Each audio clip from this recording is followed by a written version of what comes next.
All right, Broncos country. It is the bye week for everybody, but not for me and David. I'm No. Mike Carmelini with Mic'd Up. That is David from David Talks Broncos. This is the Mile High Monsters. Welcome aboard, everyone. Hope you enjoyed the weekend slate. David, first off, I guess I should say happy birthday, my brother. What Dude, is up? thank you, man. Thank you.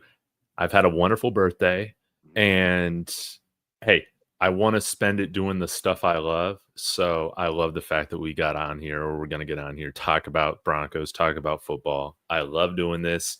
This is going to be a lot of fun. So thank you for having me on as one of your monsters. I'm guessing I need to come up with like a monster name now. No, I know. I was thinking about that too. Like, you think Zach is, Zach's going to redo all the graphics because, Right. because that's what Zach does. But I wonder if he'll give us our monster names and like we'll have cool ones. Like yours will be like Beelzebub or something. And I'll get like Chad, you know. Dude, I'll go with Beelzebub, man. Yeah, I'm all about that. Yeah, give me a nice little Bible demon. I think that's great. All right. We'll get into the Colts. They're landing in a minute. Yeah, a lot of people are glad the Colts lost. Did you pick these games, David? Oh yeah, I pick them every week with my friend Okay, that's right. Rawhide. You have your pick'em show, right? Mm-hmm. How did you do this week? I think I did pretty good because I had the Bears over the Steelers. I had the Texans winning on Thursday night. I did have the Chiefs winning this game, sadly. But I was cheering for the Colts.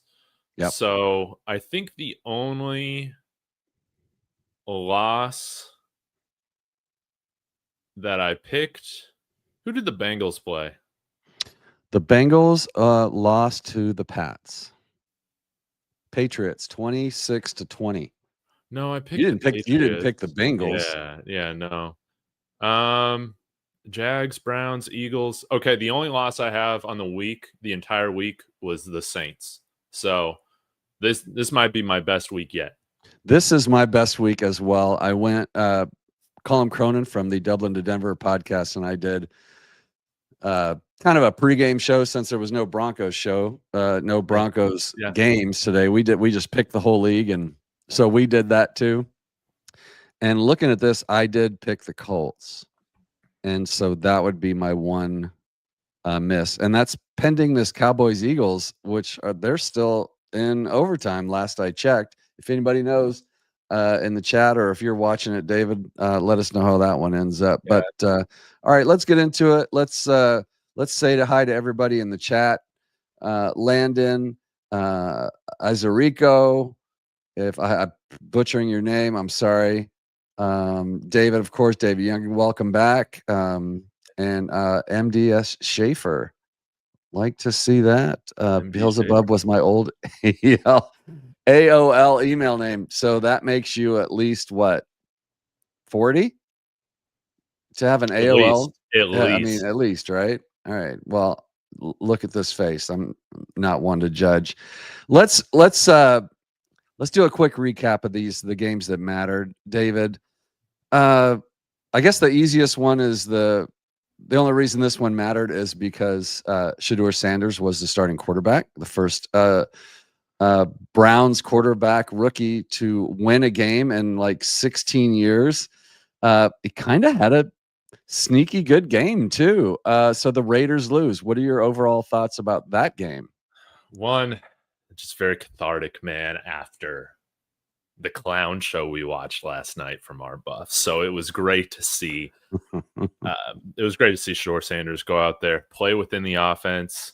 I said on Thursday, if he throws for more than 20 passes, Browns are going to lose. 20 passes, the magic number. 11 for 20, a touchdown, a pick, and he made a couple just wow throws that you want to see. So I know everyone's gonna, that doesn't like Shedeur will dunk on him for being 11 of 20, but hey, we know with rookie quarterbacks that ain't a big deal. Yeah, let him hate. Yeah, he's a buff. He's ours. He's one of ours. He'll always be one of ours. And what he did for our football program, we will never forget. So and he's 23 years old, guys. Give him a break. All right. What were you doing when you were 23 years old? So yeah, it was kind of interesting. And up for a bad team like Cleveland, I think it's fun to point out how how badly they dominated the Raiders. I mean, it's always gonna be the Raiders' year, right? I'm not here to bag on the Raiders, but it's just the two of us girls, right? We're just chatting. Nobody's listening. The Raiders suck really bad. And I think maybe it was you that said, I bet Pete Carroll goes home every night thinking, man, I should have just stayed retired, stayed at home. What the hell was I thinking? You should have, dude. This is a disaster. 10 sacks on Geno Smith today. Oh my Miles Garrett, gosh. he's going to break the NFL record, no doubt about it. Yeah, just an obliteration. This game in which we play them here after the bye, I think in like 2 weeks or so, this should not be a contest. Yeah, we got to finish business. So, yeah, Browns, they better not put Dylan Gabriel back in next week. I had Oh, if 3 they tweets. do, Yeah, dude. yeah, man, Yeah, come no, on. dude, you can tell the energy just changed with that win. So Yeah. you gotta lean into that. So yeah. Yeah, that would be crazy. That would be very Fangio, Drew Lockey. You got to let the kid play now, and especially because of the fact that he won. He, for the most part, protected the ball, played safe ball, played within the offense, like you said.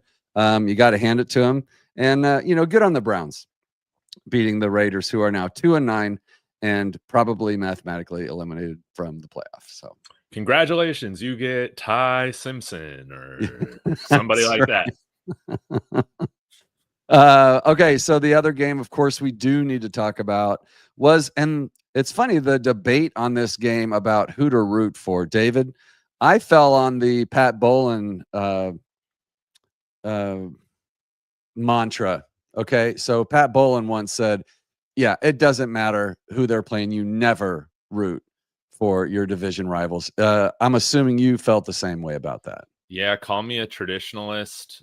Hey, you got one team with Daniel Jones at quarterback, one team with Patrick Mahomes, dude. You got to fully slay the beast. So I was pretty bummed to see the Colts not finish the job, but ultimately, sadly, not surprised. I didn't think this Chiefs team was just going to roll over after going to 5-5 last week, and they're going to come back and play focused. I mean, and they were down 2 scores there in the first half, and they had to come back. Yep, they had to come back to get it to overtime and win the game. Yep, Colts blew it. Man, yeah, I'm trying to look at the box score right now. Indianapolis, they were outscored 6-11 in the second half, and then Kansas City, of course, gets that field goal in overtime, and just on that 3rd and 1 in overtime for Indianapolis, Shane Steichen wants to go with some misdirection on a 3rd and 1. Dude, very Sean Payton-y. Jonathan Taylor, dude. I know. Yeah. I know. They get too cute, man. You know how I hate when they get cute. Yeah. Those offensive geniuses love to get cute. And that was, I mean, I understand both sides of this. Like, okay, so the Colts get dropped down there in competition for the 1 seed. But folks, I'm telling you, man, the Chiefs, I'd rather them just not get into the playoffs at all. Nobody's going to want to play them. It's the Chiefs, man. Like, I always want them to lose. It's ridiculous. David Youngkin comes in and says, did Mahomes look riddled in the pocket today, or was it just me? So he didn't play very well. Again, this is a season-long thing for him, Dave. Yeah. I didn't watch the whole game because I was trying to, the only games that I watch the whole game are Bronco games, and then maybe the Sunday night or Monday night games when there's nothing else going on. But and David was out celebrating his birthday, so somebody else will probably have to chime in on that. Maybe we'll dive into that later in the week. But he didn't have a good game. He had an interception, no touchdowns, and he was 29 of 46. So, but he had 350 yards throwing it up, and so if that answers your question, there you go. Kareem Hunt kind of had a throwback running back performance. We normally don't see these stat lines. Yeah, over 100 yards. Yeah, for 100 yards. Yeah, and they stuck with the run. I think a lot of Chiefs fans were upset with the fact that they didn't do that last week when I think Kareem Hunt was averaging 4.5 yards a carry against us. Hey, he stuck with it against the Colts, and yeah, it paid off. Took a little bit of pressure off Mahomes, I guess, and Mahomes had no dumb turnovers. So, man, that sucked to see, man. I really wanted the Colts to finish the job, but they went completely silent there in the second half. Yeah, and honestly, oh shit, David, what's his name? The quarterback, Daniel Jones. Daniel Jones, yeah. He actually played a great game. Like, again, he played really well. It was not a Daniel Jones versus, like, he played better than Patrick Mahomes. They just somehow won the game late. It looks like we have finally got, so now the playoff standings are updated. I've been waiting because I knew that the Jags won today, and I knew that that was going to push the Bills out.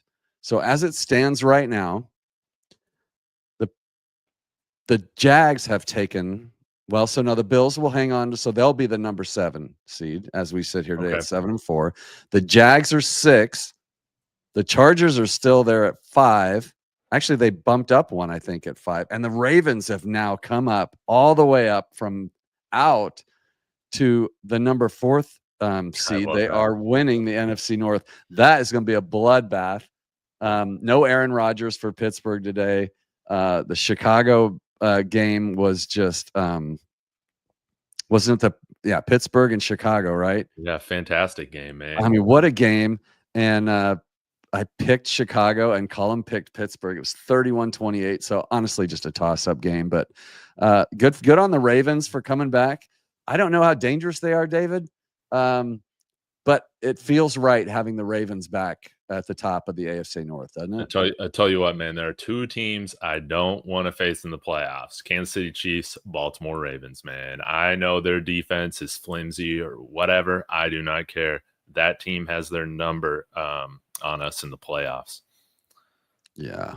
There are some teams you just don't want to see late.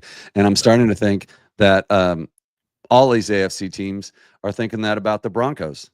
The Broncos are only not being talked about this weekend because they're on a bye. We're talking about them. They are a dangerous team. They play exactly the kind of football you need to play late in the season to win playoff games, David.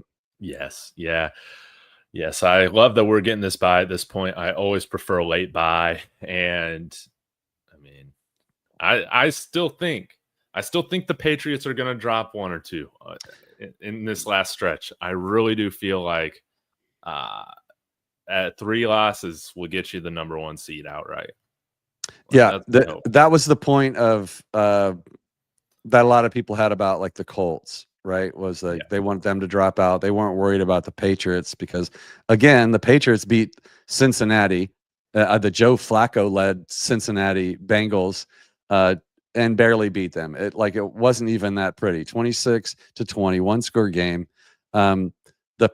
The Patriots have been very fortunate to play this guy, but you can only play who's in front of you.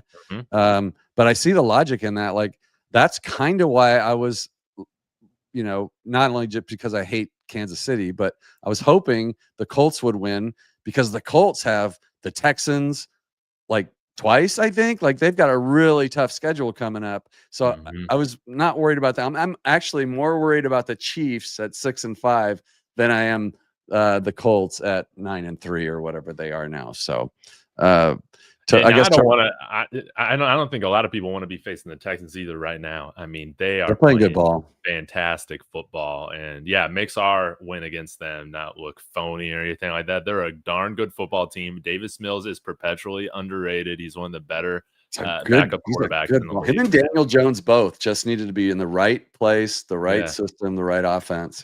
Yeah. So I think, dude, the Texans will end up in a wild card spot. I think that will happen. Who takes those other ones? I don't know, man. The Chargers, they might just start free falling here with all these injuries. I'm not really sure.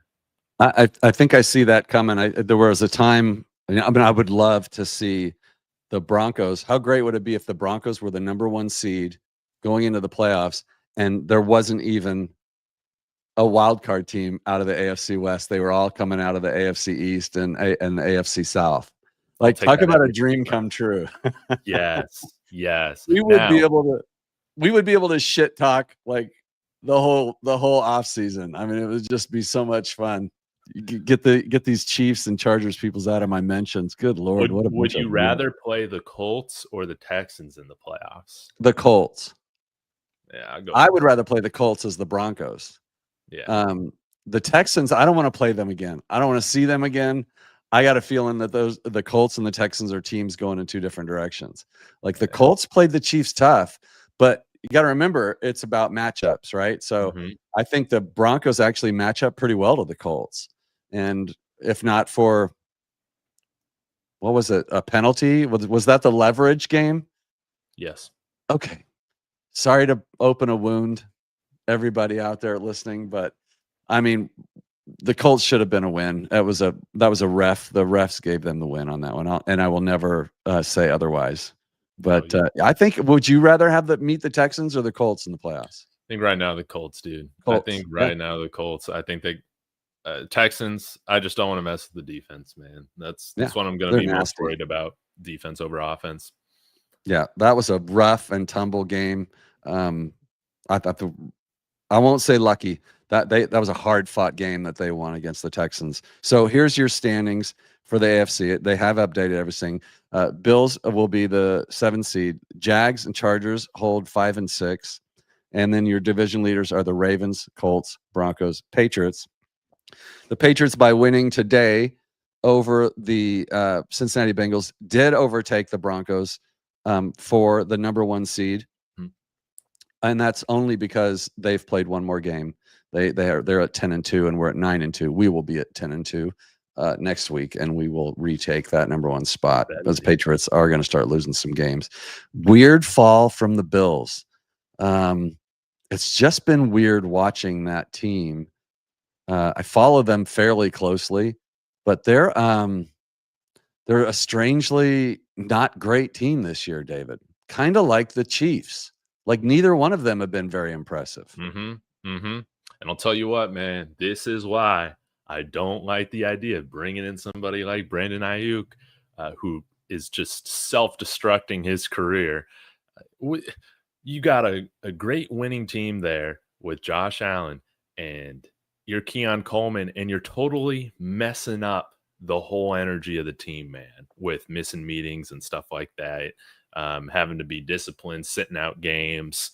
And there are very few receivers, man, that where you get to play by your own set of rules, man. Keon Coleman's not one of them. So they got some locker room stuff that they got to figure out.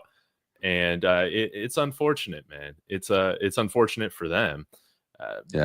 But that's why I don't like having divas on our offense. You saw Jerry Jeudy drop that ball today, fumble that ball after that catch, dude. Enough with these guys. I'm over them. I'm glad we don't got any of them in Denver. The only diva that ever really worked in Denver that off the top of my head was Shannon Sharp. Yeah. But he was a Hall of Famer, one of the best ever.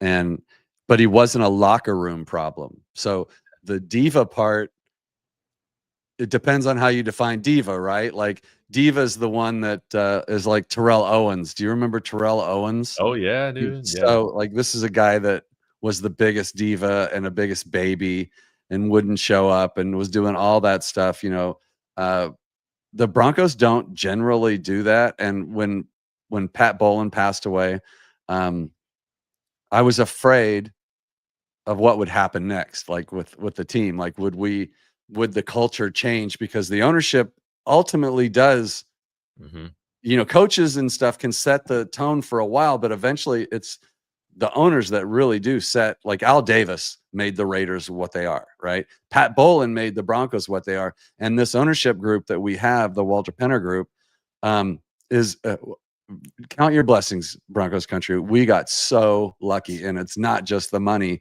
It's like their morals and their standards and what they expect and out of the team.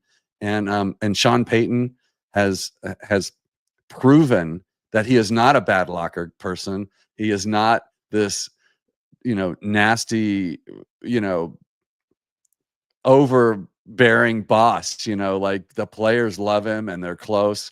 And so we've got it really good right now, David. But are we missing something in particular? for this playoff run. Yes, we are. Yes, we are, dude. Dude, Denver Trav coming in here saying that the Chiefs just signed Damian Pierce for their playoff push, That's dude. what I was going to bring up.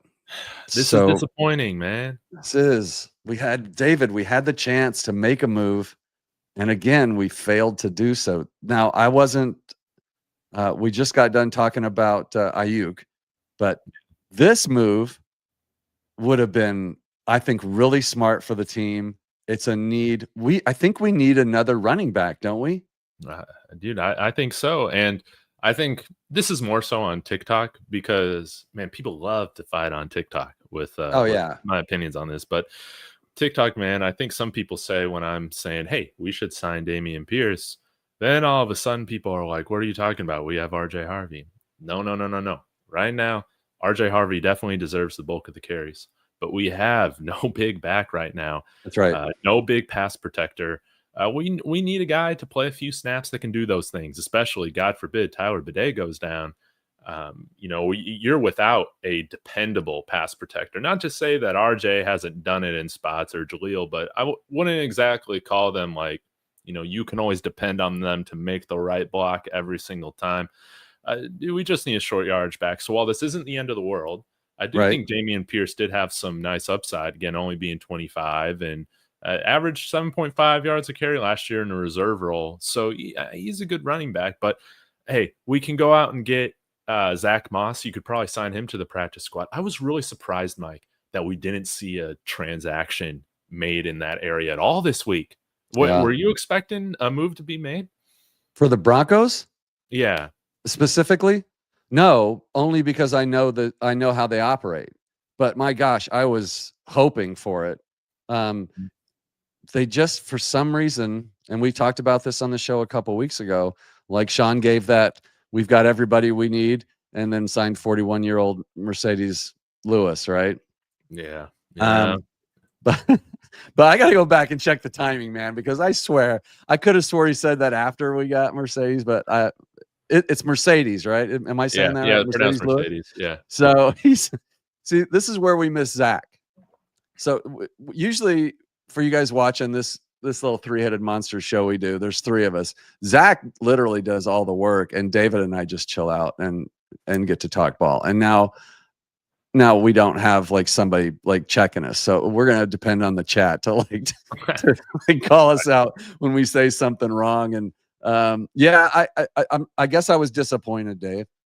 I was disappointed. I really thought with JK being my MVP of the offense for 3 weeks, I think, on the show, we would always pick our star or MVP. I think JK was my guy at least twice, maybe 3 times. And he's just a different back. Now, Tyler Bidet, your guy, you're going to get what? No. I'm off the Tyler Bidet train. I'm off of it now. This is your guy and your favorite player on the team, and you wanted it. You got it. Here he comes. No, man, I'm done. Ever since I stood up for him, he has made me look like a fool. I'm over Tyler Bidet. I will say, I mentioned Zach Moss a minute ago. This is who I want. It's just Gus Edwards, man. Gus Edwards, bring a little bit more of that Ravens culture over here. Of course, he was with the Chargers last year, but he's a guy that can get us some short yardage conversions. That's what we need. Yeah, and even though Sean's going to still run a backwards pass, double reverse jet sweep instead of just pick, when it's 3rd and 2, just run the damn ball and then run it again if you don't make it. And I mean, why end up 5 yards back? I just hate that stuff. But you know what? When you're on how many games have we won in a row, David? Is it, I want to say it's 8. Yes.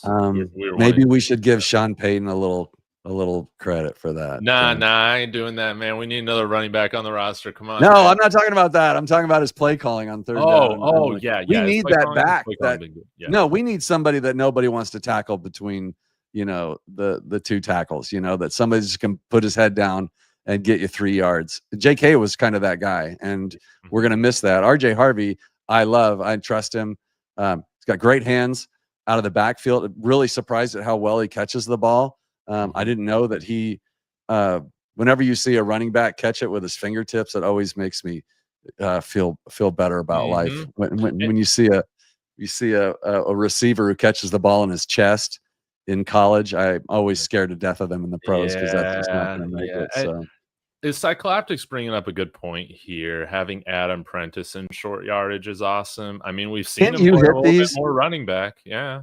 Man, we got to figure out how to get so all of us can hit the chats. Because I'm the only one that can hit these, right? Yeah. Yeah. It's Because just I the last started one it. on there. Isn't there a way to you're hosting. Yeah. Can I set you up as like an admin? Like we can all be admins so that all of us can do this? Because Yeah. I'm not very good at doing this. No, But I think you're doing great. But I hey, can't find is it. Adam Prentice our white Howard Griffith? Oh, is that what he said? No, that's just my thought on him. Oh, no, but you know who might be? I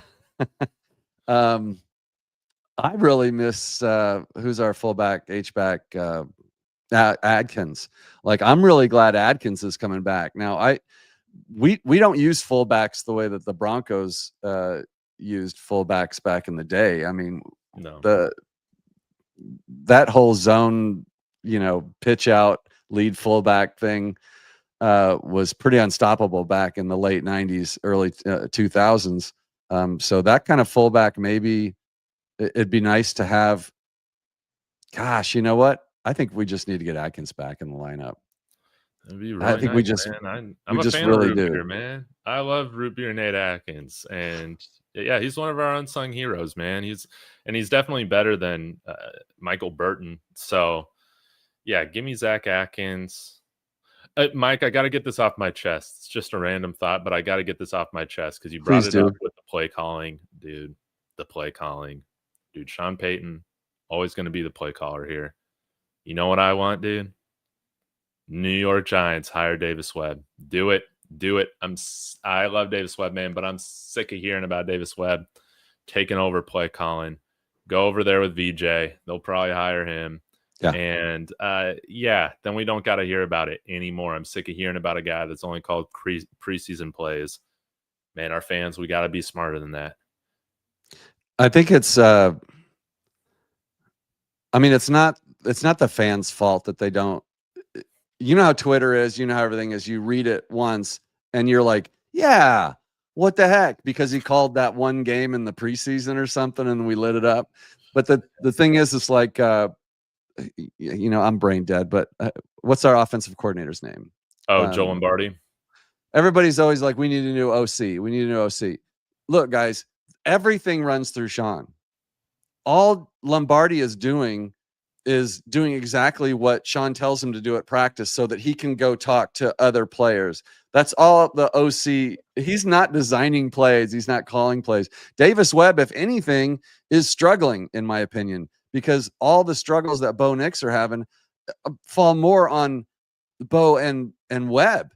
His footwork. I mean, that's the QB quarter. It's the QB coach. Yeah. He's the one that's supposed to be working on all this stuff with him. And he spends more time with Bo than anybody. He's not involved in play design. We don't know if that guy knows a thing about play design. He called Sean Payton's plays in a preseason game. It's fun to talk about, but this guy's like brand new. This would be like making, like your freshman, never mind. I'm not even going to say it. Davis Webb, I love him. I'm not going to talk about anybody's. I really like him. I like the relationship they have, but come on. I'm right for him. He's not ready. He's not ready to be an OC. We're talking about him way too much. Let's see what he can do somewhere else. And, Sean Payton's going to fill out the staff just fine. So, hey, maybe if you're short of guys, up and coming guys for QB coach, I bet Gary Kubiak could help Bo Nix figure out this footwork. Wouldn't that be something? Well, and I personally like Gary Kubiak's offense way more than I like Sean Payton's offense. Like, I think that I see glimpses of that to this day in the league, and it's still working for the most part. But, again, 8-game win streak, fine. Just keep winning, Sean.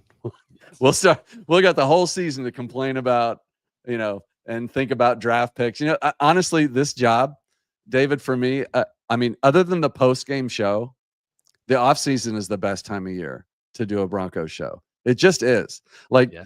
like we're busy, we're watching the games, we've got a lot to go on. The reaction shows are great. Like that's a blast. But all the other content during the week or whatever, it's I don't know. It's not as fun as the off season because the off season is just full of hope and change. Like there's not going to be any change.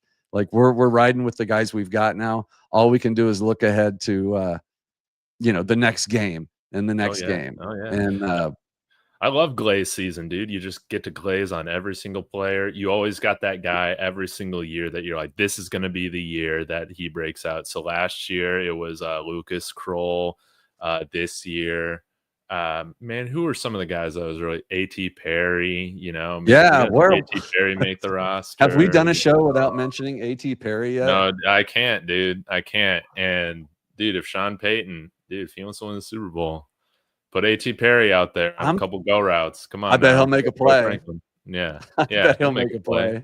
Yeah. Do you so now I know that we talk about this a lot. So please explain to me and to everyone watching where your love for A.T. Perry came from. Is it just his 6'5" his numbers, or did you watch him play a game and just go, my God, I gotta have this guy on my team? Yeah. Well, I'm like super into dynasty fantasy football. So everybody's Okay. hyping up A.T. Perry come draft season a few years ago. And then you see he gets on the field with the Saints, has 12 catches. I think four Yeah. of them go for touchdowns.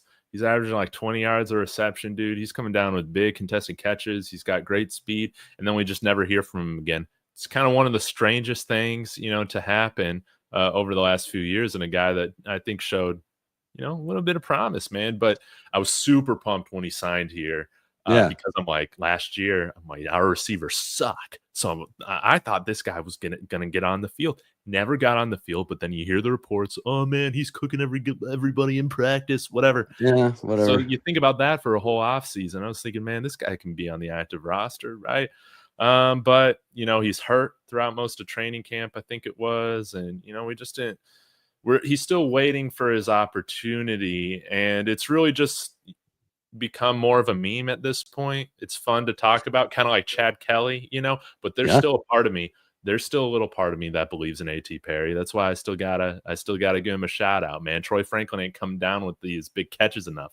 Oh man, did you now? So rewatch it. First of all, let me take care of Richie Rich here, David. I want us to sign Jaquindon Jackson. You like him, right? Yeah, he's a big old back from Arkansas. The only issue I got with him is he's a rookie, and I think we should sign somebody with some experience. But I do like him. All right. So let's do. We should probably do this since it's the bye. If you've got a minute, can we kind of just do like a position grades thing, just like an informal sort of do. And we don't have to get down into the weeds of every player, but let's start in the backfield and we'll work our way forward. Let's start with our defensive backs. Let's just do A through F through the season so far. PS2's out. The guys seem to be playing pretty darn good ball without him, don't they, Dave? Like, what would you grade this group as, or what would you give them as their grade? And I'd like to see everybody's comments as we go too. Like, give us your grade, starting with the defensive backs. Okay, defensive backs. I would say A-.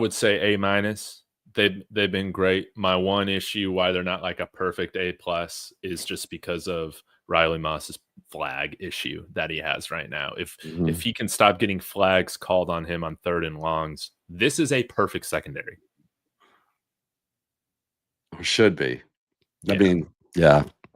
God, I love how you answered that so fast. So I then kind of changed my mind. I'm gonna go A- too then. Yeah, and I guess you could also crap on them for not getting more interceptions. Well, I was gonna give them a B+. Okay. But as you were talking, I was honestly thinking about, first of all, Riley Moss is targeted by the NFL refs. I think we can agree on that. Like he does draw more flags than he probably should. but not having PS2 out there for a number of games, I'll forgive them for not getting the turnovers. That is going to return to the mean. Like they're way down here. They're dropping them all pretty soon. Hufanga, who should, I think I said last week, he should have like 8 picks right now. And I saw a tweet that somebody said he should have 9 by now. Like they're right in his hands. It's like trying to figure out how many yards Troy Franklin would have if he could catch a ball. But alas, he can't. All right. So we'll agree on that one. Let's move up. Let's go linebackers. I'll go first, and I will give them a C grade. I think when Greenlaw's healthy, they're certainly better. And I think the Broncos have done a fairly good job at the run game when they've needed to, but at times some teams have taken advantage of the run game, and I do hold the linebackers more responsible for that sometimes than the defensive line. So I would give them a C. They're an average group for me. I'm putting on my orange colored glasses. Oh I should grab them, but I'll go with a B-, man. I'll go with a B-. Alex Singleton got cooked early on in the year, not getting cooked nearly as much since then. And I think at the end of the day, our defense and our linebackers have played, that I think they played a little bit better than I expected with Dre Greenlaw out of there. So I'll give him a B-, but I mean, we could be undefeated, man, if Dre Greenlaw started the season healthy. That's kind of how I feel. Because Jonathan Taylor absolutely cooked us and burnt Alex Singleton. Singleton got burned for that touchdown against Saquon Barkley. But at this point, Vance Joseph, it's on Vance Joseph, dude. You have years of footage now of Alex Singleton in coverage on these freak running backs, dude. We need to stop putting him in situations to guard these guys. And generally, I feel like he has. Yeah, I was a pretty staunch Singleton defender in the offseason. I predicted he was going to have a great year. That didn't happen. He's my Tyler Bidet, excuse me. Yeah. I'm kind of It's out over on him. for him after this year. It's been a fun run, but yeah. It's over. Hey, by the way, I looked up Chiefs cap space right now for next year. Dude, they're at -30. They're still going to have issues reloading next year. And Mahomes cap hits 70 mil. Well, you knew that was coming, right? Like he was going to start. And Andy Reid, Kelsey will be gone next year. Andy Reid's looking more like Joe Biden's last year in office. He's looking pretty bad, which is actually, I love Andy Reid. I think he's just a great dude. I think he's a fantastic head coach. I just wish that he was coaching the Packers or something and not the Arizona Chiefs. Cardinals. Yeah. Anyways.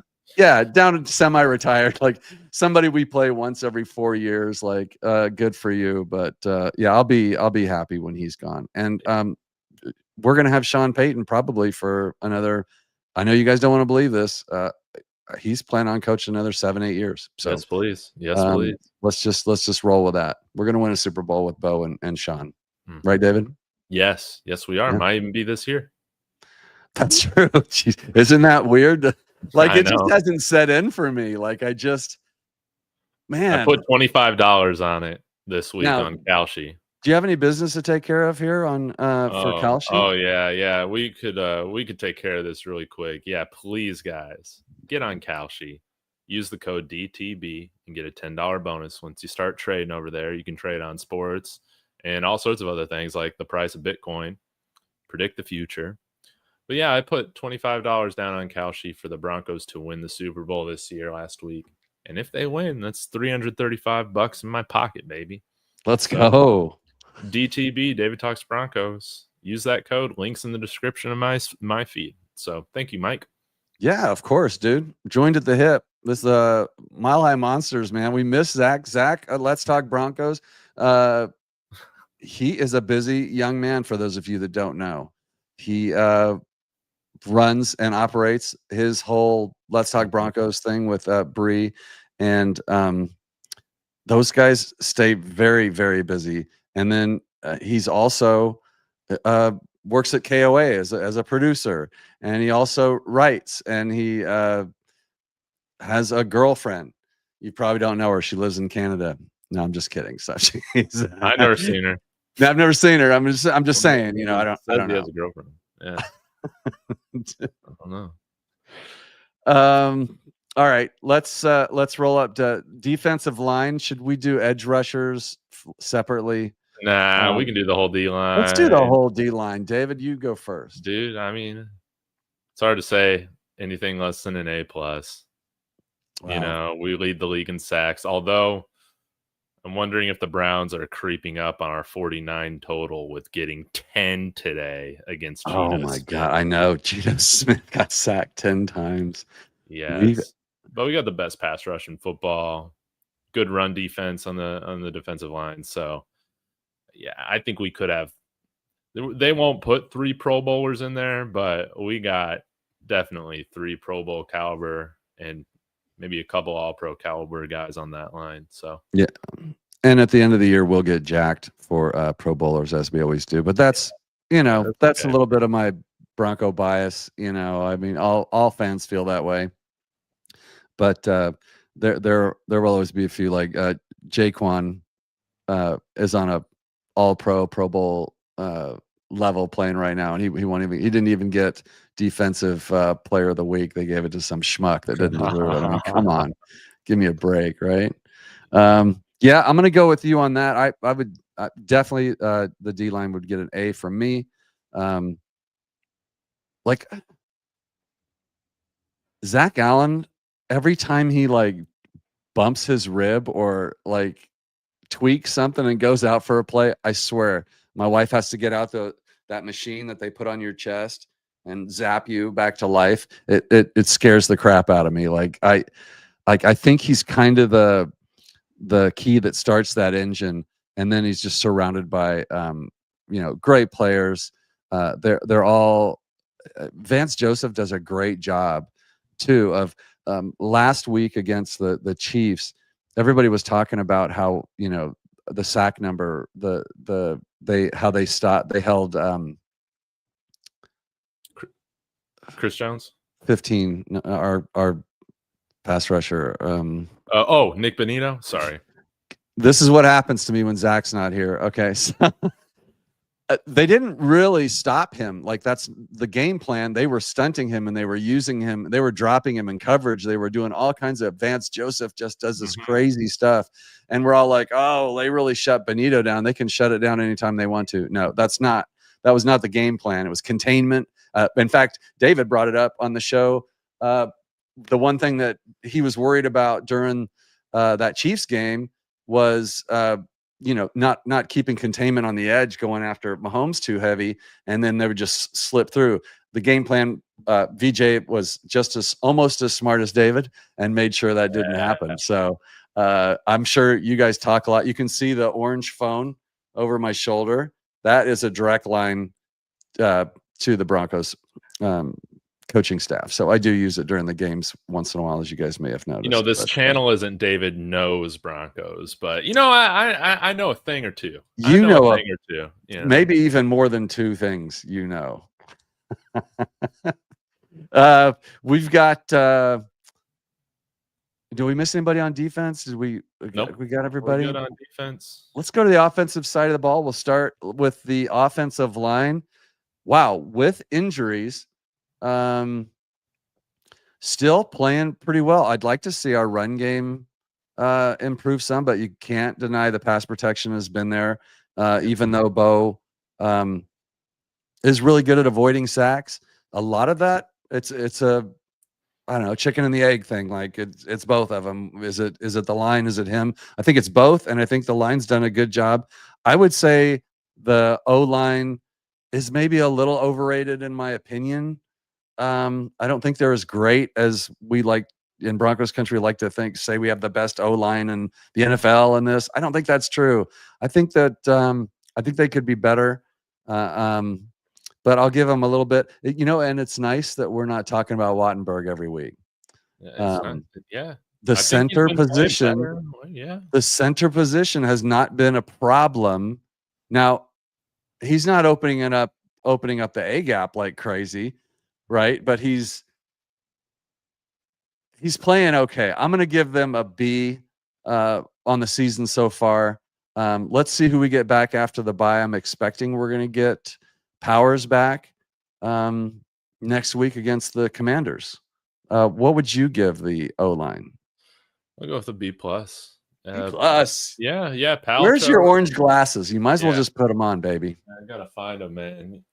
They, they're doing well, dude. With Paltrow there, left guard again. Wattenberg, he maybe Mhm. not necessarily a solution, but I think he's been fine. Over the last few games, they got an interesting decision to make with him. But I do have a question for you, Mike. With this issue with center, because Wattenberg is a free agent this next year. I mean, we got 60 plus million in cap space right now. That's Yeah. fine. I think we could bring him back on a cheap deal if we wanted to, because again, he's not going to be an all pro guy or a Pro Bowl guy. Um, I is I'm not an O line expert, but if center's such an issue and it's so hard to find one, why don't we just kick Quinn Miners over to center and then replace guard in the offseason with somebody else that's really good? Yeah, I think I'm not sure that it's true that centers are that hard to find. I mean, I know that's kind of a thing out there, but I first of all, you probably don't want to take an all-pro player from his position and move him. That's probably a good idea. Yeah, to Um, not do. Yeah. yeah, I think it's a position that we could. Now, did you say he's a free agent after this year? Yeah, Luke Wattenberg's a unrestricted free agent. Okay. So, I mean, that's something we're gonna have to deal with this year. My guess, Sean will grab some 32-year-old vet from, that he's I'd run like to across. see what Forsyth could do. I mean, he's still under contract for another year. Well, and there are But he times where couldn't beat out Wattenberg. That's the thing. that's the thing, right? Like, but Sean's kind of a little bit crazy too. Like sometimes you don't know why there's something about Wattenberg that he values more than he does Forsyth, even though Forsyth has flashed maybe.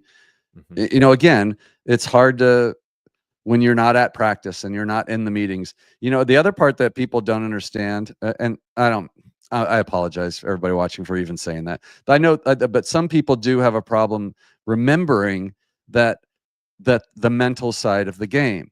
So, like, the easiest one to talk about is always going to be like a wide receiver. You've got this wide receiver, and not named A.T. Perry, but you'll have a wide receiver who's clearly the fastest, has got the best hands. Like why are they not playing this guy? Like he should be their number one or number two receiver, and he's inactive, or he's he comes in for 3 plays. Guys, it's not about whether he can play or not. Like football is a mental sport, and some of these guys cannot grasp when you get up to the line, and as a wide receiver, you have, and it's a pass play, you have 2 routes that you can choose from.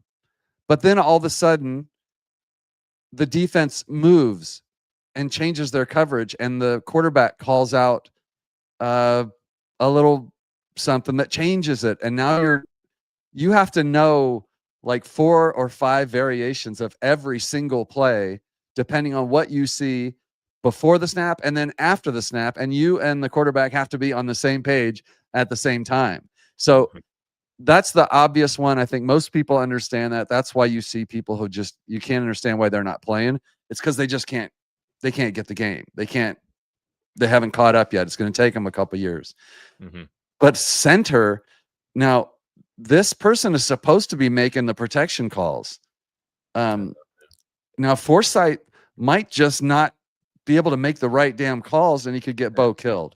That's my guess, because I think Forsyth's actually like a better center, like a good blocker, like physical, like he moves well.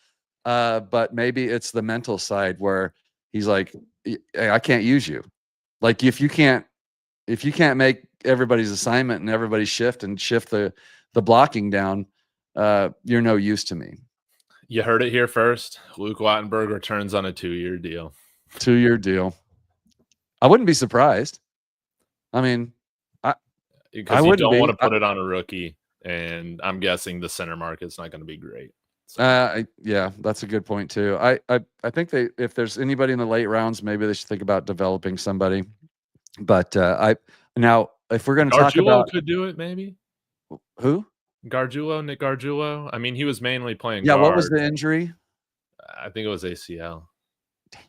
So it's that's okay for a lineman, though. I mean, honestly, yeah. ACL for a lineman, like they can come back. Most players can come back from that. But let's stick with this. But I do want to come back to before I lose my mind. Remind me, inside linebackers and the draft. Like I do want to hit on that a little bit. Okay. So offensive line. Let's go to the running back room. Wow, I would have given the running back room an A. Now I'm going to have to give it a C plus because we're just missing a complete piece. Like we need. You're not going to include that in the grade for the season? What? Do you think I should like grade for the performance up to now? That's what I've been doing. Yeah. Sorry. I know, but it's changed so much now. All right, I'm giving those players that played, I'm going to give them a B plus. Okay. We had JK on pace for 1,300 yards. Yeah. RJ, a rookie, led the NFL for a while. He had 5 touchdown receptions. He's, a guy like RJ just needs more than 15 or 16 carries because he's going to break one. Yeah. And that's the beauty of a running back like that. He's not JK where he's going to give you 3, 3, 3, 4, 7, 3, 3. He's going to give you a half, 2, 1, 2, 40. And that's the beauty of him. But you can't do that with 11 carries. So he's going to have to. Hopefully, we find out this week. He's an actual featured back, and we because last week we only had 24 passes and 21 rushes the whole game. So it was such a small sample size on offense. We shrunk that game down. Just a great job by Sean Payton to do that. I'll give him a B. Shout out to Jaleel, man. He surprised me, man. He surprised me last week. Had some nice tough runs and the touchdown. So showing up at 5 a.m., it's paying off now, my friend. Yeah. Tony Fast says no because the Bronco fans are the divas. Tell all the broken fans to stop whining about everything and stop. I can somewhat get on Tony's side here with how we hype up Davis Mills. I'm right there with you, man. Broncos fans, we're good because we're complaining about the dumbest stuff now. It used to be so valid, but not right now. Man, I'll tell you what. I had guys in my mentions this week, Chiefs fans in my mentions this week coming in. And it's funny because I never go in theirs. I never read somebody's tweet that I don't know and then comment, you guys suck or something. But people do that for some reason. I guess I love doing it. Yeah. It's fun if you got the time to do that shit. But I was reading this and I noticed that every time the Chiefs lose, and it's funny to me because what I finally ended up saying was it's so funny to me how a 5-5 team considers them to be everybody's Super Bowl. Every time you win a game and we celebrate, they're like, "Oh, congratulations on winning your Super Bowl." It's the stupidest shit. But that was not our Super Bowl. I said it was though. Probably that final drive of that game was probably the biggest drive of the decade, not because it was against the Chiefs, but because it was a game that was in balance that put us up to 9-2 in the driver's seat for the first seed in the playoffs. This is a team that hasn't sniffed anything like that in a decade. And that's why that was such a big thing. Oh my God, Chiefs took it so personal. So talk about crying. It's dude, I wasn't even talking about your Chiefs. I'm scared of your 5-6-5 team. Like I don't like them. But dude, I'll tell you what, we've already won 2 Super Bowls, Mike. This year we won against the Chiefs and against the Eagles, man. I'll take that. I've been telling people that, yeah, those are Super Bowl wins. Yeah. If that's what you need to tell yourself to cope, just me saying, yeah, it was our Super Bowl, I'll say it. I that's don't right, because mind. they were both in the Super Bowl. Yeah, that's Yeah, at right, least man. one of them. Well, the Eagles were in the Super Bowl. The Chiefs, they walked around the field for a while and got the shit beat out of them. So that was their downfall started. Can we move on to the wide receivers, talking about the Chiefs? Because I got to take with this one. Oh, God, please. Well, I mean, the good thing about you, David, is eventually you're going to come out with something that's going to make me. Like mine, of course, which are banger after banger after banger after certified banger. I don't miss. David, let's talk about the wide receivers. Yeah, dude, let's talk about it. Guys, I know y'all ain't happy with the wide receivers, like as a whole this year. But let's not be mistaken. We have a much better wide receiver group than the Kansas City Chiefs do this year. The Kansas City Chiefs, they might have those names, but do they suck compared to our guys? So I can't give them an F. I can't give them a D. They've been inconsistent. They've come up big in some games. They've, floundered in others. They're just going to get a straight C grade. I think Troy Franklin and Marvin Mims are ideally, and I guess you could even knock Sutton down. Ideally, they're a 2, 3, and 4. Right now, they're playing 1, 2, and 3. If we can just find that next big go-to option, it's going to change everything. Everyone's going to be in the right pecking order. Pat Bryant, he's going to be interesting to watch this last stretch, how he factors in. Because, guys, it's not like this guy was a 6th-round pick or something like that, man. This guy was a day 3 pick, 70th overall. His potential is sky high, and he catches everything. He could be the guy where Sean Payton's like, yeah, you know what, man? Broncos country's going to be pissed off talking about it all summer or all spring, but I'm going to choose to use my resources and draft capital elsewhere. Yeah. I agree with you 100%. Before we move on from let's not move on from wide receivers quite yet. Did you rewatch the game against the Chiefs? I have rewatched it like 3 times. Okay. So then it's not going to surprise you when I say that Troy Franklin was both a hero and a complete ass in that game. Yes. Like I like when you watch the games live and you go, man, he should have caught that. When you watch the game back and you have time to really watch David, like he's got some elite route running skills. I know. And so against press coverage, don't even try that shit with Troy Franklin. Like he will burn you. But I'm watching the ball go literally, this term is overused, but right through his hands. Like the perfect jugs machine catch that's right in your face, right there. Bo puts it right there. And it doesn't even slow down on the way through. I'm not talking about over the shoulder, stretched out, like passes that were right in his hands. If he gets that, and generally a guy that could catch the ball in college and then can't catch the ball as a pro, there's only 2 ways you can go. I'm just guessing that it's in his head because he had those drops and he's got the yips a little bit. I think I'm going to put my orange glasses on and say that he is going to figure that out, because just the thought of Pat Bryant and Troy Franklin getting their ducks in a row, we don't need to be drafting. I'm actually pretty hyped about our wide receiving group.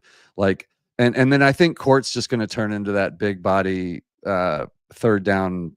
You can be our Anquan Bolden and possession receiver, whatever we're calling. We need our Larry Fitzgerald, dude. That's the thing, though. But this is what I'll say, man. I don't know how many teams are okay with the amount of long ball drops Troy's had. Troy's had, man, and just continue to feed him.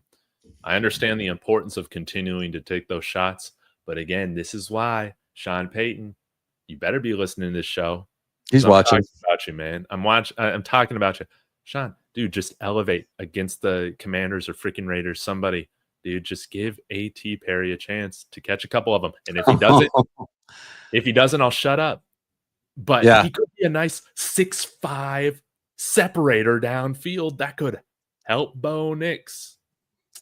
But right now, Troy Franklin, he only catches the ones downfield that are thrown, not perfectly, but close to perfect. Yeah. He doesn't make any of those contested catches down the field. Now he does in the red zone, which is great. Yeah, he's done that. He has done that. I'll give him that.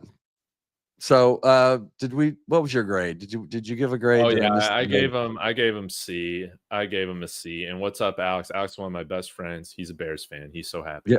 Yep, I've got him up here. We were gonna get to that. Let me give my I will give the wide receivers a C- up to this point, but with hope.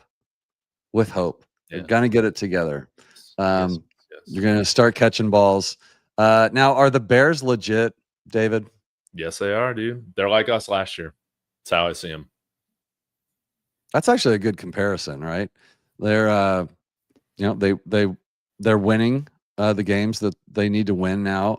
You're seeing a lot from Caleb Williams instead of just flashes. You're seeing some of the some ultra talent, yes. I hate to use Zach Wilson as an example, but Zach Wilson used to make throws that I just didn't think were humanly possible. And watch his highlights sometimes. Yeah. Guys, the Jets, you're like, man, this quarterback's freaking amazing. If he could have kept his head on straight, you never know. But he could be another Sam Darnold. Keep him around a little bit longer, and Zach and somebody could pick him up, throw a flyer on him, and he could end up finally growing up and going, you know what, I'm going to keep my head in the book. I'm going to play within the offense. And that's the beauty of the old timey days before all the free agency and crazy contracts where, you could hang on to a John Elway for 16 years. Mm-hmm. It's very rare, to have that now without getting yourself in cap hell. So your Bears are legit. And it's been fun to watch. Let me say this about the Bears. This is also how they're just similar to our team last year. They're beating all these teams with losing records like we were. People that hate the Bears, whatever, that's what they're going to use to dunk on them all offseason, saying they didn't play anybody, beat anybody. When they beat the Steelers today, I think that was their first win against an opponent with a winning record. Man, I don't care about that. It's the NFL. They've won like 7 out of 8 or something dumb like that, man. Their defense is forcing turnovers at an insane rate. They have the highest turnover differential in football. So that's very similar to how we were generating turnovers last year. Wow. So I don't know if you can expect them to win a playoff game if they make it. I think they will with it being their first time. But Caleb Williams, man, he's starting to get out of showing those bad habits. It's not linear. He had some today, but it's just, I think you're seeing less and less of those boneheaded plays and mistakes made. But he's a Ferrari, man. And I think Ben Johnson's done a good job with him this year. Yeah, well done. God, you're actually way more capable than I thought. Yeah. It's my ADHD. I just know all these random things.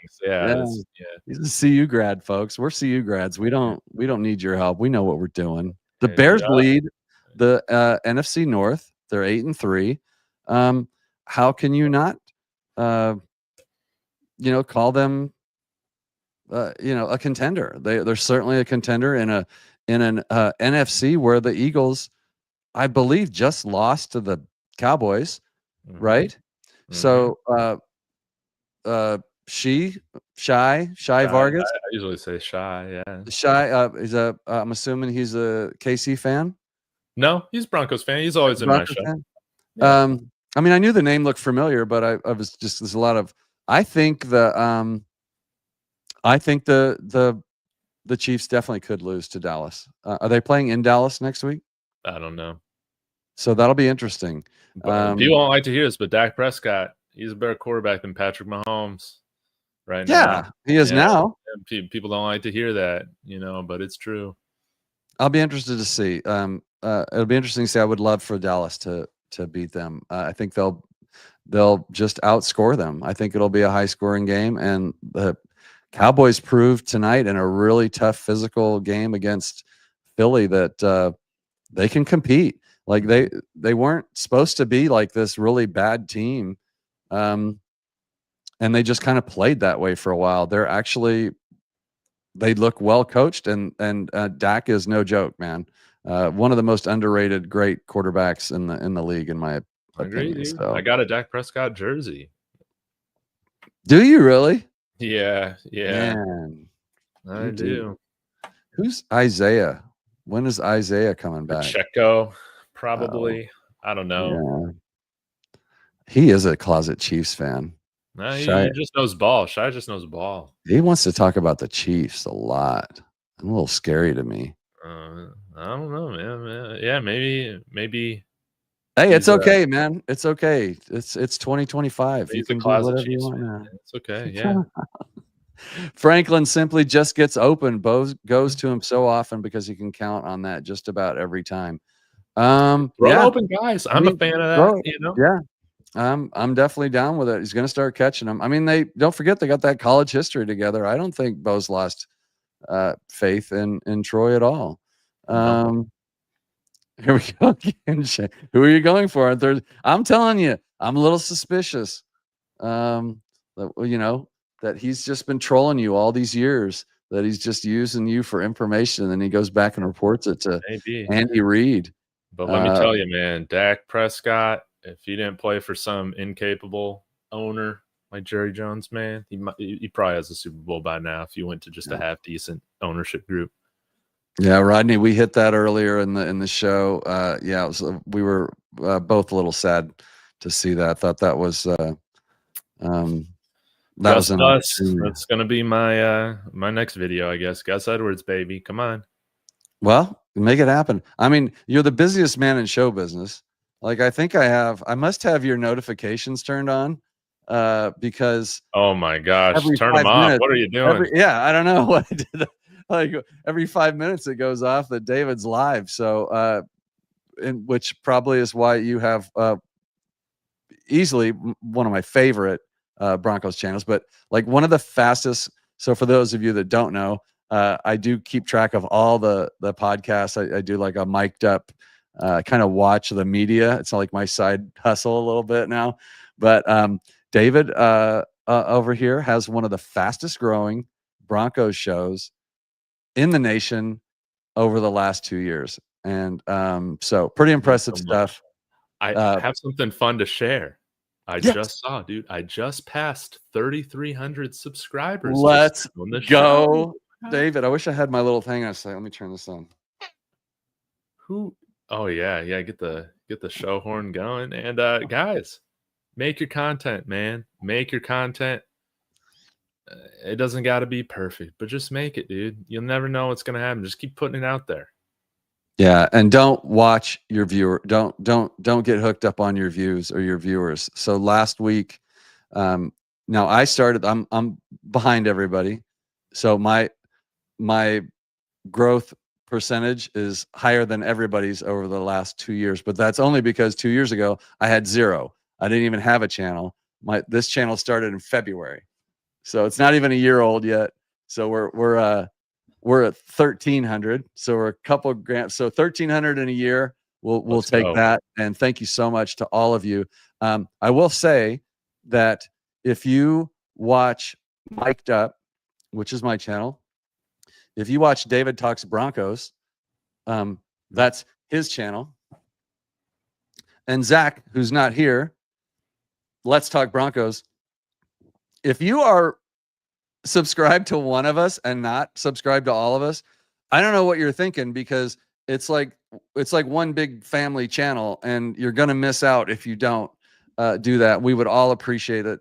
There is I love seeing the names over in the comments, because I'm like starting to like know all these people, and I can't wait to see them more often. And some of my only see when we're with Zach or with you or whatever, because they don't cross, and a lot of them do, like David and these guys. Like I see them on mine, I see them on yours.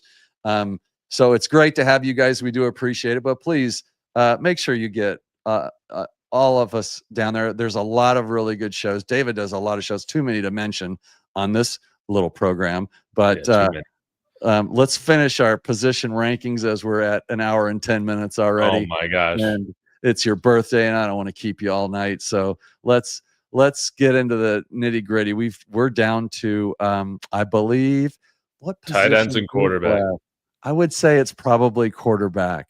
Well, and we got tight end too, right? Oh, I guess we didn't break tight end out. So the Yeah. tight end group, do you want to go first? Yeah, tight end, F. You're not gonna That's elaborate. really all I gotta say. You're not gonna elaborate while I vape? Oh yeah, I guess I will. Evan Ingram, disappointment with just how inconsistent he's been involved. Adam Troutman is kind of meh.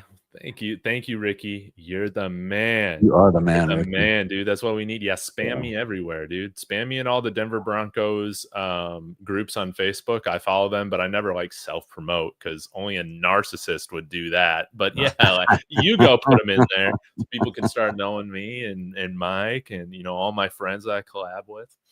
And then we got Mercedes Lewis. It's just not an exciting group. Man, imagine somehow if we would have gotten Tyler Warren or Colson Loveland here, man. That would have just been amazing. But we can do it this year, this draft. We can get that guy Sadiq from Oregon. How about that? What's the our 7-foot basketball player that was all the rage? Oh yeah, that was another great take that was just I'm totally failing on. Is we could have had Kyle Monunga there in the 7th round, and we go take a guy.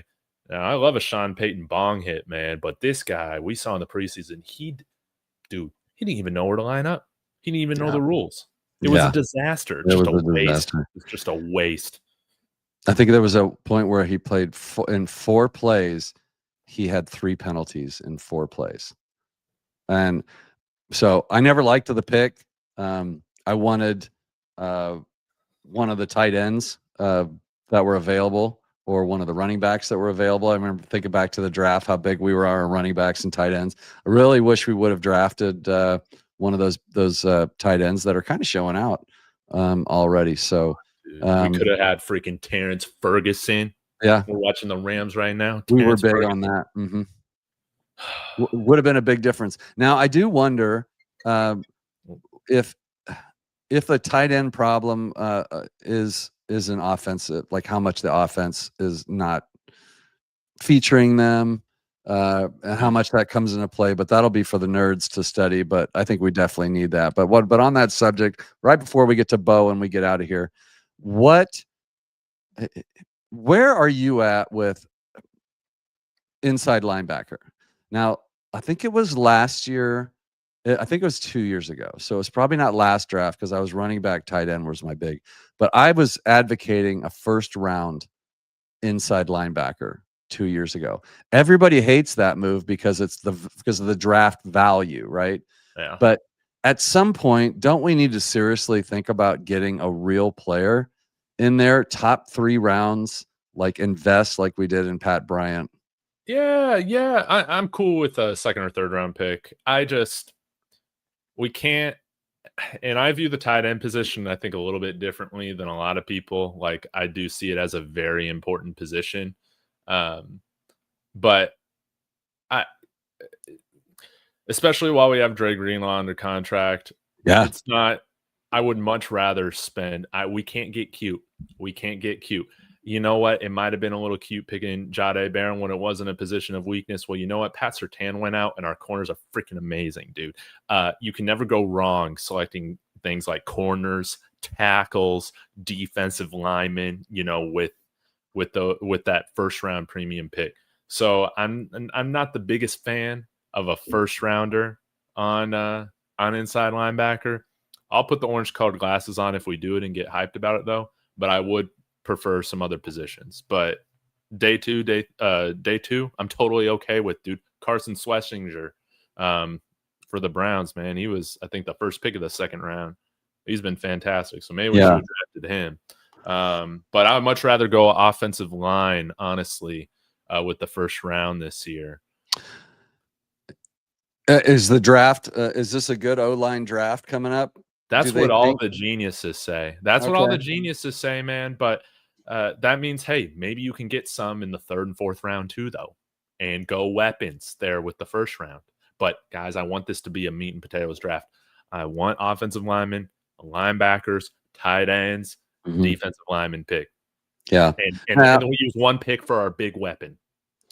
Yeah, I don't want to whiff on a weapon. Like I'm with you, meat and potatoes. When the Broncos are back, I think that's kind of the thing, right? And so why let it be a 2-year flash? Like, let's build for the future.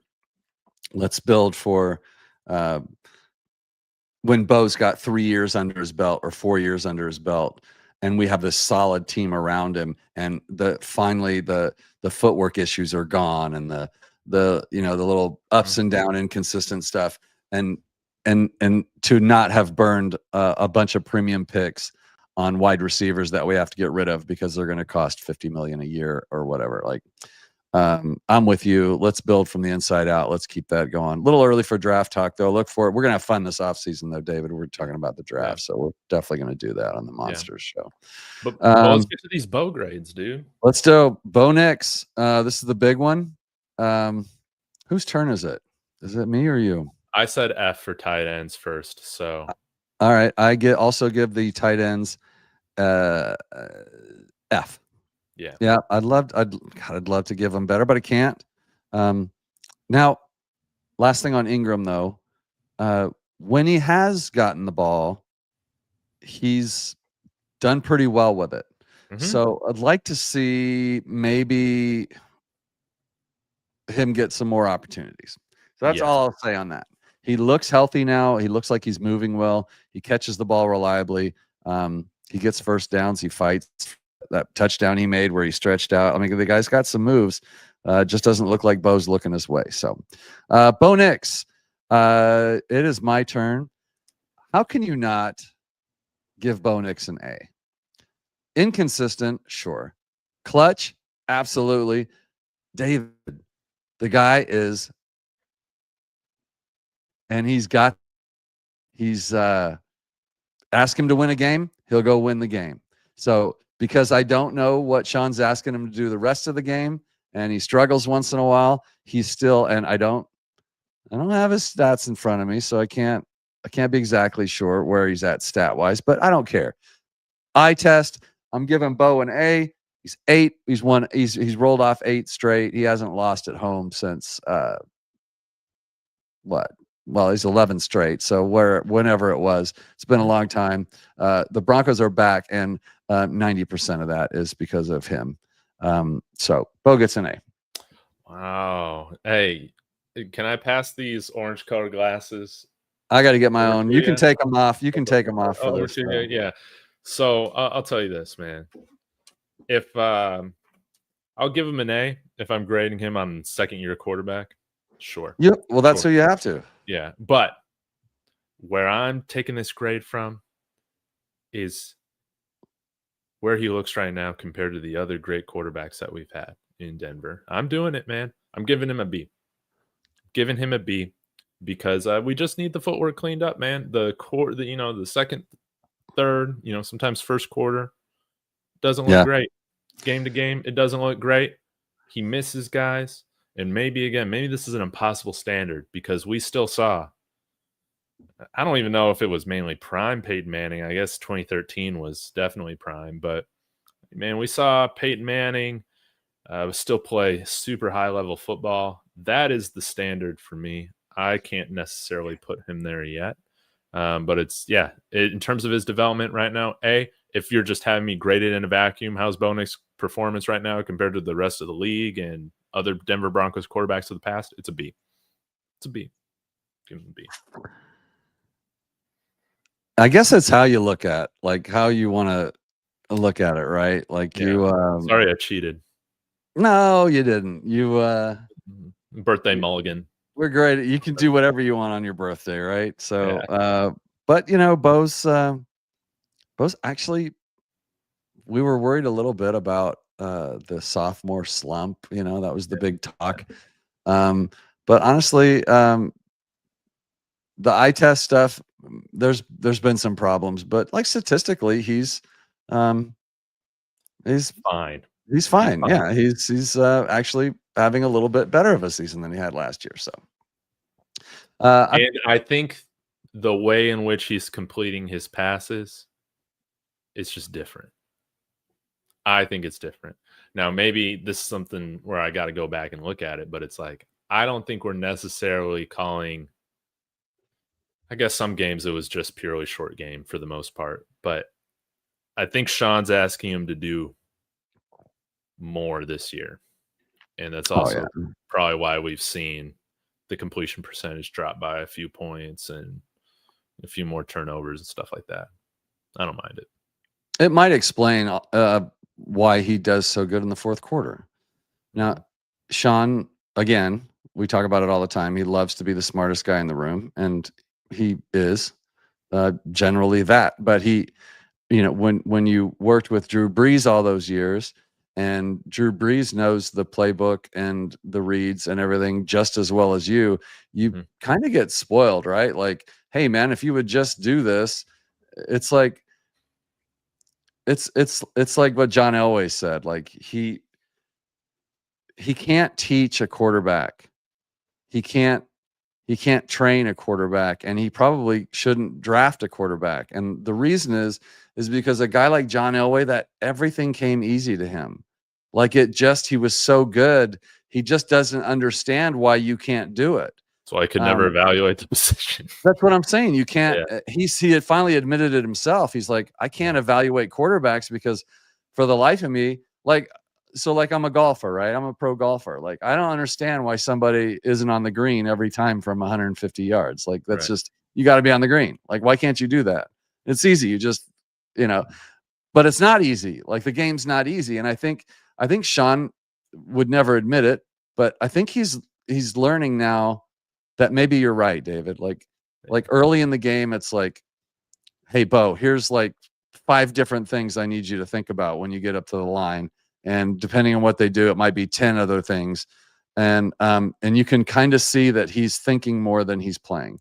Yeah. Also, you have 9 seconds to get the playoff. And by the way, I didn't leave you any time to really evaluate that. And which is why we talk about that, that little mosh huddle, or the little, the tempo thing that Zach and I argue about what terminology we're going to use, if it's hurry up or no huddle or whatever. But let's get him up to the line and give him time to do some process. Let him make some pre-snap reads. So I think the grades are fair, but I think the criticism is fair too. And I think that might also explain why he's so good in the fourth quarter, because at that point in the game, Sean basically is saying, well, the only way to win this game is this. So, Bo, go just do that. Like the game actually is simplified because we are in the hurry up. We are hustling up to he does have more time to make the reads, and he's plays really free and open. So I think hopefully when they self-evaluate, which they're doing over this bye week, by the way, that's what they're doing. They're self-scouting the hell out of themselves, and they're going to come out and make those changes. And let's just hope that Sean makes those changes in time for the Washington Commanders game. So next week, our next game is it the evening game? Yeah, it's got to get flexed out, dude. 7:20. No, they would have had to have already flexed it by now. It's too late. Oh, good Lord. All right. They don't like all the reservations are already made, and the times, the tickets. I don't think they can. They can't flex out a Sunday night game. Do that, yeah. I mean, dude, or Bo Nix versus Marcus Mariota, or bandaged up Jaden Daniels. I mean, this should be a game that we handle on the road. But okay, it looks like quick update. It looks like Jaden Daniels is out. He's listed as out for the game already. Disaster. Disaster. So questionable PS2, He should not questionable play. Singleton. I agree, especially with a pack. We're going to need him. Adkins is questionable, and of course, JK's on IR. Especially on that turf, dude. If you're banged up, you're not playing. That's how I'm handling this. Yeah, and the Commanders are 3-8, right? They're like, we want to win this game. We need to win this game. But I think the Broncos, if the Broncos can't go there and handle business, it's not an early game. So East Coast games are terrible for the Broncos. We all know that. But since it's a late game, I think they'll be fine with that. Yeah. They'll be awake. Yeah, they'll be awake. Yeah, they won't be hungover from the night before. I think we I think we can not play PS2. So predictions for next week. I'm going to say win, of course. I think the Broncos will win. I think the Commanders will play them tough. I think they're still a fairly well-coached game, but I think injuries are just too much. And I think they're going to make some adjustments, and I think Bo's going to have a good game. I'll say we're going to put some points on the board. I'll say we'll go 27-17 Broncos. Oh man. Okay. Yeah, I like that a lot. Dude. I mean, the operation, I feel like for the most part has looked better on the road at certain spurts than it has at home in terms of like getting the call in, having everybody, like just the offensive operation. So I don't see the Commanders scoring more than 13. So I'll piggyback on your 27. Let's make the bet on how much they score. I'll go with 13. And what was I going to say? I think Bo Nix will look great. And people forget this, man. Drew Brees. It wasn't until his 6th NFL season. Yeah. That he wasn't a rookie when he got up done. with Sean Payton, man. So we got 4 more seasons after this one before we can fully judge to some extent where Bo is at compared to all that Drew Brees stuff. So yeah, and Broncos country, you got to enjoy this. You got to embrace this. David said it best. We're nitpicking about the dumbest stuff because there's nothing else to complain about, and we love to complain. But the Broncos are 9-2. They're going to be 10-2, back in first place where they belong after next weekend. So keep the faith and get into David Talks Broncos and come on now. Get Dude, up. Let's join the get him A.T. Perry fan club. Come on. Why not? Come on. A.T. Perry, dude. Come on, Sean Payton. We're going up against the Commanders. I'm going to call Sean after this. I know he's watching. He always watches the show. And I'm going to ask him point blank. I want to know what is the deal with A.T. Perry. And I will let you know in the private chat. Yeah, thank you. But until next time, guys, go Broncos. Have a great week. Bask in the, the state of the union of the Denver Broncos, baby. Let's go. We'll see you next time. Thanks for joining us. Bye.